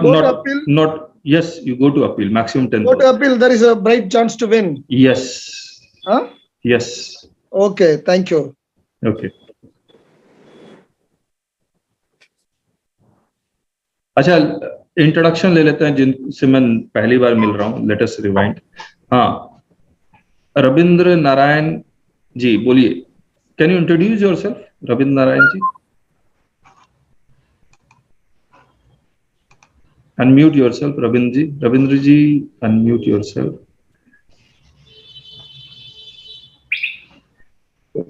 हाँ, अपना नाम, सिटी और ये सेशन कैसा लगा और आप क्या करते हैं वो सब बताइएगा, बताइए। मेरा नाम रवि नारायण साहू है। मैं उड़ीसा से बिलोंग करता हूँ, उड़ीसा बरमपुर। अच्छा ओके। मैं जीएसटी का प्रैक्टिस करता हूँ, प्रैक्टिशनर्स। ओके। लास्ट 3 साल से इस काम पे हूँ मैं। अच्छा, तो इससे पहले क्या करते थे? आपकी एज तो बहुत है। हाँ, मैं एक्चुअली अकाउंटिंग में नहीं था, मेरा एक्चुअली में सेल्स में था, मैं फार्मास्यूटिकल सेल्स में। अच्छा। तो उसमें मैं RSM होके रिटायर करके इसके बाद इसमें आया हूँ। बहुत बढ़िया। तो सीख पा रहे हैं आप? हाँ जी। कैसे सीख रहे हैं? तो मैगजीन से और ऑनलाइन क्लासेस भी लिए थे। तो अभी तो आप ये नोटिस के बारे में आप मिल गए हैं, सीखना है। जीएसटी अच्छा सीखना है या बेकार सीखना है आपको? नहीं, अच्छा सीखना है। तो हमारी क्लास से सिखा सकता है, हमारी ही क्लास सिखा सकता है, हमारी रिकॉर्डेड क्लासेस है। और हम लोग हाथ जोड़ के सबको यही कहते हैं, open challenge, no one can teach better GST than us. तो जो लोगों ने ज्वाइन किया हुआ है वो बात को समझते हैं। मैं कोई अपनी मार्केटिंग नहीं कर रहा हूं, लेकिन सच यही है। अच्छा, ये सेशन कैसा लगा ये बता दीजिए। अच्छा लगा, ठीक है, इंफॉर्मेटिव था, अच्छा लगा। Okay, thank you. Praveen Pandit ji बोलिए। सर, मेरा नाम प्रवीण पंडित है, जमशेदपुर से हूँ। अच्छा। जीएसटी प्रैक्टिशनर हूँ। 2017 से ही प्रैक्टिस कर रहा हूँ, जब से जीएसटी आया। इसके पहले मैं एसआर में अकाउंट्स मैनेजर था। अच्छा, कहाँ पर? मैं सर पहले 2-3 जगह पे घूम के आया सर एसआर के। उड़ीसा में था, अमृतसर में था, एंड देन मैराटोनिया गया था, ईस्ट अफ्रीका। वहाँ पे भी जीएसटी पहले इम्प्लीमेंट किया था वहाँ पे। अच्छा। तो सर वहाँ से थोड़ा ज्यादा मेरे को मिला था स्कोप। कैसा रहा आज का सेशन? बहुत बढ़िया सर, बहुत बढ़िया। और सर मैं एक चीज बताना चाहूंगा सर, जो अभी जो मैडम का जो केस था ना, सारे जो 18 to 20% का जो केस, ये ऑलरेडी मैं हैंडल किया हूँ सर यहाँ पे। अच्छा। हाँ सर, मैंने पहले हैंडल किया था, डायरेक्टली असिस्टिंग ऑफिसर को पूछा। ये वो बोले कि सर मेरे को दिल्ली से आई रिपोर्ट, मैं क्या करूं? तो मैं बोला सर एक काम करो सर, आप मेरे यहाँ पे, आप दिल्ली का रिपोर्ट का मैं नहीं जानता, आप मेरे सिटी का वेरीफाई करा लो, उसके बाद आप मेरे को इसका बताना। देन उसके लिए मैंने रिप्लाई किया था उसको, और अपने लास्ट 3 ईयर बैलेंस शीट और सब दिया। तो क्योंकि जो पार्टी थी मेरी वो टबैको इंडस्ट्रीज में है, तो टबैको पे वैसे भी मार्जिन कम रहता है, 0.5%, 0.1% ऐसा मार्जिन रहता है। तो इस केस पे मैंने उसको नोटिस क्लियर किया था सर उसको। ओके, चलिए, थैंक यू। विनोद जी नमस्ते। नमस्ते। बताइए सर अपने बारे में, आप बहुत सीनियर हैं। हाँ सर, मैं बठिंडा से, पंजाब से हूँ। अच्छा। तो बेसिकली सर मैं इनकम टैक्स की प्रैक्टिस करता हूँ, अपील का काम करता हूँ इनकम टैक्स का। अच्छा। और कुछ मेरे साथ 20-25 सीए और एडवोकेट्स जुड़े हुए हैं जो मेरे से काम करवाते हैं, अपना ड्राफ्टिंग का, स्क्रूटनी का। अरे वाह। जीएसटी का थोड़ा बहुत काम है। हाँ। तो वो भी मतलब थोड़ा सा इंटरेस्ट रखता हूँ, मतलब सीखने के लिए। तो आपका जो आज का जो आपका सेशन है सर, आप रूट लेवल पे जाते हो तो बहुत बढ़िया लगा मुझे। तो मतलब है जो मतलब बेसिक प्रॉब्लम है सभी की, इसमें यहाँ पे डिस्कस हो जाती है। तो सीखने के लिए और प्रैक्टिकल लाइफ में के लिए काफी अच्छा है। धन्यवाद विनोद जी, आपसे आ रहा है इतना सीनियर से। 42 साल हो गए सर, 42 साल प्रैक्टिस में हो गए सर। वाह, थैंक यू। हम लोग चाहते भी थे, क्योंकि हमें पता है कि लोगों को ड्राफ्टिंग करने में प्रॉब्लम है, तो यही प्रॉब्लम को सॉल्व करने के लिए इतना बेसिक में जा रहे हैं हम लोग। जी, बहुत बढ़िया सर, बहुत बढ़िया। इसमें मतलब कि जैसे ना, मतलब ये अपना पहले 2 लोग बोले, वो पहले जॉब करते थे। ड्राफ्टिंग बहुत बड़ा एक अपने आप में खुद एक स्किल है, वो जिसके पास ये ड्राफ्टिंग आ गया तो अपना केस को मोल्ड कर सकता है। यस, वो अपना लेवल बढ़ा सकता है। अभी कंप्लायंस लिटिगेशन में आ सकते हैं।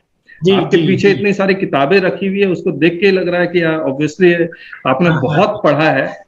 और सर वो ऐसा ही शौक है सर, करते रहते हैं। और आपसे अप्रिसिएशन आ रहा है, इसके लिए बहुत धन्यवाद। ये मायने रखता है हमारे लिए। धन्यवाद सर, धन्यवाद। Thank you so much. मैं आपकी जो साइट पे इस पे करूंगा डेटा सर, जब भी ये मेरा नंबर है तो मुझे सर इसका वो भेजते करो, अगर कोई लिंक हो ना आपका, जब भी कोई आपका सेमिनार हो, वेबिनार हो। एक बार आप एक बार हेलो लिख के भेज दीजिए मुझे। सर आपका नंबर मुझे, आपका नंबर मिल जाए। मैं चैट बॉक्स में लिख चुका हूँ अपना नंबर। ठीक है सर, ये आ गया आपका सर, तो मैं आपको भेज दूंगा। हाँ सर, डेफिनेटली। हाँ, 49227381। ठीक है सर। अभिषेक जी, और कौन? अभिषेक जी, गोपाल जी, और बाकी लोग एक बार वीडियो ऑन कर ले, एक बार बातचीत कर ले। हाँ अभिषेक जी बोलिए अपने बारे में थोड़ा सा। आप आज काफी अच्छा इनपुट दिया आपने भी। जी सर, मैं सीए हूँ। 2016 में सीए प्रैक्टिस कर रहा हूँ और मेन जीएसटी मेरा फील्ड है। अच्छा, कोशिश कर रहा हूँ करने की। City sir Rudrapur, Uttarakhand. Uttarakhand, okay. Nainital, अगर आपने सुना हो। बिल्कुल सुना। उत्तराखंड का एक केस मेरे पास आया हुआ है, मैं वो केस टाइम मिलेगा तो डिस्कस करूंगा। कैसा रहा आज का सेशन, ये तो बताया नहीं आपने। बहुत अच्छा था सर। एक्चुअली प्रैक्टिकली जो और सेमिनार अटेंड करते हैं उसमें क्या होता है कि वन साइडेड रहता है कि आप एक्चुअली कहीं उतना है, आपने इनपुट्स भी दो, आपकी क्या गलती है वो जानना बहुत जरूरी है। यस। सामने वाले को नॉलेज तो है, वो हमें दे रहा है, हमें पता है कि वो बहुत क्वालिफाइड है, उसको नॉलेज है और हम सुनते हैं, ठीक है, बट हमारे इंटरप्रिटेशन सही जा रहे हैं या नहीं जा रहे हैं वो सामने वाले को सुन के बताना पड़ चाहिए। वो हो नहीं पाता, और वो आपके साथ हो जाता है। जो आपकी बुक भी है वो भी मैंने ऑर्डर करी हुई है। अब अच्छा, बुक आने वाली है क्योंकि ऑर्डर नहीं गई थी बुक। हाँ आएगी, अब कल मिल जाएगी तो हम लोग कुरियर करेंगे उसको। ओके, बताइएगा इनपुट किताब देख के कैसा लगा आप लोग। गोपाल जी। हेलो। हाँ सर। हाँ बोलिए अपने बारे में थोड़ा सा। मैं चार्टर्ड अकाउंटेंट हूँ सर, कंपनी सेक्रेटरी और CWA भी किया हूँ। और मेरा ऑफिस जो हेड ऑफिस है वो भदोही में है, नियर टू वाराणसी। अच्छा। और मेरा ब्रांच ऑफिस एक बॉम्बे में है, एक इलाहाबाद में है। अच्छा। हाँ, तो बेसिकली मैं इनकम टैक्स और जीएसटी में करता हूँ, और भी बहुत सारे बिजनेस सपोर्ट सर्विसेज देता हूँ। कुछ वर्चुअल CFOs के भी रोल्स रहते हैं, वो भी करता हूँ। अरे वाह। तो ऐसे ही चल रहा है, बस जीएसटी का कुछ लर्निंग आपसे लेनी थी, तो इसीलिए मैं कहा कि एक अच्छा प्लेटफॉर्म है जुड़ने के लिए, आपसे जुड़ा हूँ। कैसा रहा आज का सेशन? अच्छा रहा सर, एक पर्टिकुलर पॉइंट पे डिस्कशन रहा और इंटरेस्टिंग था। हम लोग एक काम भी करते हैं, गोपाल जी भी उससे जुड़े हुए हैं। हम लोग ने एक premium gold life time membership निकाला हुआ है। तो अभी तो हम लोग फ्री वेबिनार कर रहे हैं, लेकिन उसमें हम लोग क्या करते हैं, we charge only 9999। Rajan ji भी शायद उसमें जुड़े हुए हैं। तो वी चार्ज 9999 और आपके नोटिसेस को इसी तरह से डिस्कस करते हैं आपके साथ, और आपको स्टेप बताते हैं कि उसमें क्या क्या पॉसिबिलिटी है, कैसे कैसे उस केस को आपको लड़ना है, और बताते हैं कि क्या आपको लिखना चाहिए, क्या रिप्लाई में होना चाहिए, प्रेयर में क्या होना चाहिए, एवरीथिंग वी गाइड यू। वो आप कर सकते हैं। तो लाइफ टाइम मेंबरशिप ओनली, मतलब अभी सिर्फ हमने 100 लोगों के लिए रखा हुआ है। 100 जैसे ही खत्म हो जाएगा we will change to 10,000 per year. अभी तो लाइफ टाइम ही है। तो मैं ये चाह रहा हूँ कि एक ग्रुप बनाए, ऐसे सीरियस ग्रुप। 10,000 इसीलिए रखा हुआ है लाइफ टाइम के लिए कि एक सीरियस लोग मेरे साथ जुड़े, एज ए ग्रुप जुड़े, ताकि हम लोग मिल के एक अच्छी सर्विस अपने क्लाइंट को दे पाए। क्योंकि आप आज जो हमने अपील डिस्कस की, आप लोग का इनपुट भी मिला, तो वो उससे भी अपील मेरा बहुत स्ट्रांग हो जाएगा। और उसी तरह से ऐसे ही लाइफ टाइम मेंबर हम लोग 100 लोग जुड़ जाए तो हम लोग का काफी अच्छा एक ग्रुप बन जाएगा, जहां पर एक दूसरे की हम लोग बहुत अच्छे तरह से हेल्प कर पाएंगे। तो ये एक ऑब्जेक्टिव है। तो आप हमारी वेबसाइट में जाएंगे taxbykk.com में, तो उसमें भी मिलेगा। राजन जी नमस्ते। हेलो जी, बताइए अपने बारे में बताइए। तमिलनाडु। अच्छा, राजेंद्र जी बोल रहे हैं। हाँ हाँ, आपका फेस ठीक नहीं आ रहा लाइट के कारण। लाइट के कारण फेस बराबर नहीं है। हाँ हाँ ठीक है राजेंद्र। और ऊपर का हाँ बराबर। I am practicing GST and income tax. Practicing chartered accountant since 1985. Okay. 1985. You have given very good input. In litigation? Hello. You are in litigation, Rajendran ji? No, I'm both practicing traditional practice. Achha, traditional practice. Okay. So how was the today's Small session? city, Tirupur is a small city. Having only non-corporate clients, only most of the clients are. We are practicing only traditional practice. Okay. I am also from very small city, Jharkhand, Bokaro city. Which city? Jharkhand, Bokaro city. Okay. State Jharkhand. I was in Delhi for last 30 years, but now shifted to a small city of Bokaro. Okay. Very nice. So welcome, sir. Welcome. Thank you. हाँ, सरफराज अंसारी जी बोलिए video on करके। जी sir, नमस्ते sir. नमस्ते। हाँ, एक order था हमारे पास, जिसकी अपील नहीं की जा सकी समय से। हाँ, गोपाल जी का वही केस है कि अपील 11 जुलाई 2022 को ऑर्डर आया था, लेकिन किसी का भी नोटिस का भी रिप्लाई नहीं दिया। मेल कीजिए, वही सेम केस गोपाल जी का है। सीए गोपाल जी का सेम 2022 का केस, SMT 10 आया, DRC 01 आया, 1 आया, 7 आया, किसी का रिप्लाई नहीं गया, बैंक अटैच हो गया है। तो अब क्या इसमें किया जा सकता है सर? कुछ अब देखते हैं, गोपाल जी का वाला केस सॉल्व होगा तो आपका भी होगा। आप मेल कीजिए अपना सारा। अच्छा सर। तो आज का सेशन कैसा रहा? इम्पोर्टेंट तो ये है ना, आप लोग इनपुट ले लिया, सेशन के बारे में तो बताएं। क्योंकि सर सेशन अच्छा था, क्योंकि हम जुड़ नहीं पाते हैं। मैसेज तो हमारे पास आपसे जब से जुड़े हैं तब से आता रहता है रेगुलर। बहुत पुराने आप जुड़े हैं। 2018 से जुड़े हैं। बहुत बार मैसेज आता है, हम सोचते हैं कि इस वाले जूम में जुड़ेंगे, लेकिन मिस हो जाता है। आज बहुत दिनों से हमने कई दिनों से इसको नोट करके रखा था कि इस टाइम है, जुड़ना है। तो उस समय के बाद यूट्यूब पर देखते हैं, फिर उसके बाद। जितेंद्र सोनी जी बताइए।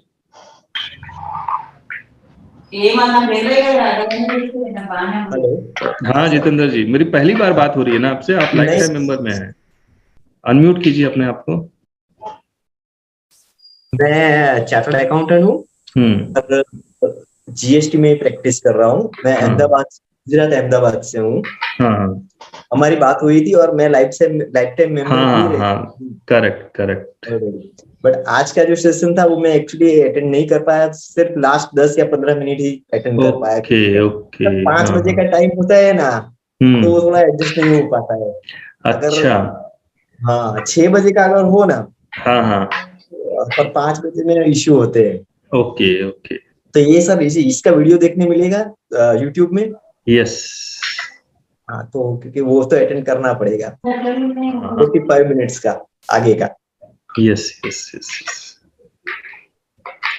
ठीक है। और किसी को कुछ कहना हो, इंट्रोडक्शन अपना देना हो तो दीजिए प्लीज। एक CS भी था कंपनी सेक्रेटरी, वो कहाँ गए?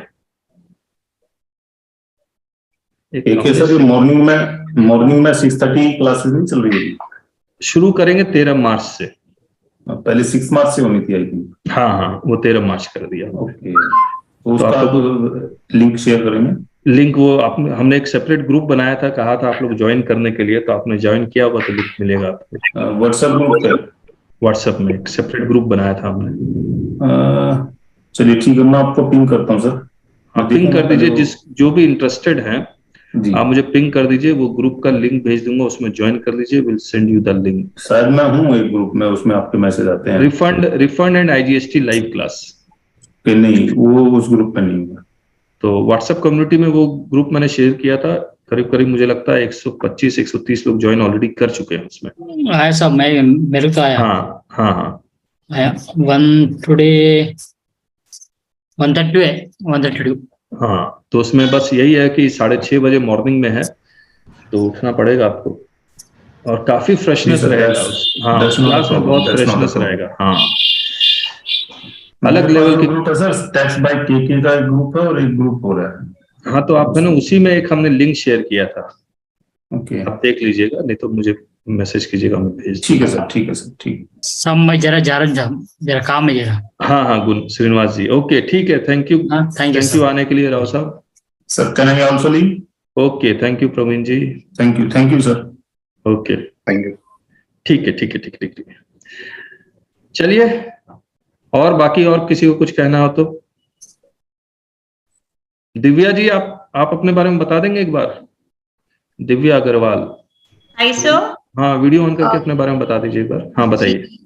My name is C. Divya Agrawal and I'm practicing in Delhi. Earlier, I was associated with some other CA firm. Recently, in 2020, we have started our own partnership firm, Agrawal Divani and Company. We majorly work for income tax and GST also. Okay. So, how was today's session? So it was very informative, and thank you for discussing my case also. I really appreciate that. Thank you. Thank you. एक company secretary भी थे, वो कहाँ गए? Sakharam, Chandramohan, Dhruv Jain, Kishore Shah, OnePlus Node, MM Narang. Hello sir, this is Sakharam, CA Sakharam Sable. Video on करेंगे एक बार? कर पाएंगे video on? Sir actually I am at some other place, ठीक है, ठीक है, not in office, so okay, okay, बताइए अपने बारे में थोड़ा सा। या I am a chartered accountant. I was working with Ernst & Young for past 8 years. I have recently I was a part of corporate tax and litigation team in EY. Okay. I recently started my own practice in Pune. Okay. Currently, I'm working on income tax cases, but also wanted to learn GST. That is the reason why I have joined your group. Actually, I'm not aware of a lot of things regarding GST, but I'm learning certain things. So I hopefully shall be joining your class. So Sakaram, you were in litigation in Ernst & Young, correct? Yeah. So you have seen our reply. How it is different from Ernst & Young, or it is similar, or something better can be done? I would say it is more or less on the similar lines. Cause I have experience in direct taxation. I have experience from direct taxation and doesn't have experience from indirect taxation. So I would not comment regarding much from the perspective of technicalities, but I would say reply was on the same lines. Okay, thank you so much, Sakaram ji. Thank you so much. Yeah. And today's session was very insightful. Thank you. Yes, and sure. You can visit our website. You can all visit our website if you want to order the books. You can order the book, GST notices and GST law. Sure, sir. Okay, thank you. Sachin D. Jain, Ravi Kant, Kishore Shah. Sir कौन से publisher से book कोई publish हुई आपकी book? ये कौन सी? Sir ये हम लोग खुद पब्लिश करते हैं, टैक्स बाय केकेस। ठीक है सर। हमारी एक बुक पब्लिश हुई थी टैक्समैन से, सबका विश्वास। जी जी जी जी। तो फिर हम टैक्समैन से नहीं जा रहे, हम लोग अब खुद ही कर। सचिन जी वेलकम, बताइए अपने बारे में। जी सर, सेशन बहुत अच्छा लगा आपका, पहली बार। हाँ, पहले अपने बारे में बताइए। जी सर, मैं सचिन जैन, चार्टर्ड अकाउंटेंट, सूरत गुजरात से। सूरत से। और मेरा प्रैक्टिस करिए basically mostly GST and income tax. अच्छा, आप सेशन के बारे में बताइए। जी सर, मैं एक्चुअली 2008 से प्रैक्टिस में हूँ। पहले मैं बॉम्बे में था 8 साल, उसके बाद मेरे होम टाउन में आ गया सूरत गुजरात में। गुड। सेशन बहुत अच्छा लगा सर। 1-to-1 इंटरेक्शन था, और ऑथर से और स्पीकर से और ऑथर से डायरेक्ट इंटरेक्शन करना अच्छा लगता है, क्योंकि उनके जो इनपुट है, जो इनसाइट्स हैं, वो डायरेक्ट हम ग्रास्प कर सकते हैं। कुछ क्वेश्चन हो तो पूछ सकते हैं, कुछ क्वेरीज को रेज कर सकते हैं। तो अच्छा लगा सर, ये सेशन काफी अच्छा लगा, और काफी प्रैक्टिकल सेशन था, रादर देन थियरी, काफी प्रैक्टिकल लगा। सो ओके, आगे भी आप कंटिन्यू करते रहेंगे और आपका इनपुट हमें देते रहेंगे। करेंगे सप्ताह में एक बार या 15 डेज में एक बार तो जरूर आने की कोशिश करेंगे। जी, thank you so much. Thank you sir, thank you. और कोई? किशोर शाह, ध्रुव जैन, कुलविंदर राज जलंधर से एक सर, ये इनसे देखो कौन है ये। हाँ, ये इनसे बात हो चुकी मेरी। अच्छा, हो चुकी। ये हमारे तो खैर स्टूडेंट भी हैं। अच्छा, वेरी गुड, हाँ ठीक है। राजन फाल्के जी कहाँ हैं आप? रविकांत, हाँ राजन जी बोलिए।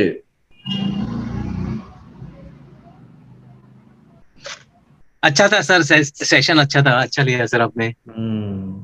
राजन जी गोवा से आते हैं और हाँ। जीएसटी प्रैक्टिस कर रहे हैं, और हम लोग को पूरे गोवा एसोसिएशन ने हमें सेमिनार के लिए बुलाया भी था। हाँ वो यादगार लम्हे मुझे आज तक याद है। हमें भी याद है सर, बहुत अच्छा सेशन हुआ था तभी, सबको याद है, जो जितने भी हमारे मेंबर्स हैं एसोसिएशन के, सब आपका डिस्कशन होता है सर, आपका नाम आता है। तो आप अपने सिटी में भी मुझे बुला सकते हैं या वर्चुअल करवा सकते हैं सेशन, तो I am ready. Yes sir. चलिए, thank you. Thank you sir. चले फिर कंक्लूड करें। So thank you so much. अब जब नेक्स्ट सेशन लेंगे तो फिर से मैं बताऊंगा। आप लोग का बहुत बहुत धन्यवाद, आप लोग आए, और सीनियर्स आए, जूनियर्स आए। Thank you so much, bye. Thank you sir. Okay sir, thank you जी। Thank you sir, thank you. Thank you.